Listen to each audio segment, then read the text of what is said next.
আপা আসসালামু আলাইকুম। ওয়ালাইকুম আসসালাম বলেন। আপা আমি তো কদিনের জন্য গ্রামের বাড়ি যেতেছি, তো আপনার ছাদে যদি কোনো কিছু লাগে আমি জলপুকুরে বলে যেতেছি, জলপুকুরে বলি, জলপুকুর সব কিছু করে দিব। না না, আমি আমারটা ম্যানেজ করে নিব। আমি আসলে ওনার সাথে কথা বলি না। কেন কথা বলেন না কেন? ওই আলাপুতে কিছু বলছে নাকি? মানে গাঞ্জটির তো স্বভাব বলো না, চোখ দিয়ে খায় ফেলে। তেমন কিছু না বলুন ভাই। না না আপা, কিছু হইলে বলেন, এমন কোন দিব আল্লাহর পুতরে। বললাম তো তেমন কিছু না, আমি আমারটা ম্যানেজ করে নিব। যাই। জি আপা। আপা আসল কথাই তো বলা হয় না। কি? আমি তো যাইতেছি পাত্রী দেখতে, পাত্রী যদি পছন্দ হয় তাহলে ডাইরেক্ট বিয়ে করে ফেলবো। কিন্তু আপা আমি জানি মেয়ে আমার পছন্দ হবে না। কেন?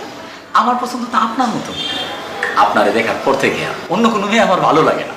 আপনার যদি কাবিলা ভাইয়ের সাথে কিরিঞ্চি না থাকতো তাহলে তো আপনার ডাইরেক্ট প্রস্তুত বিয়ে করে ফেলতাম।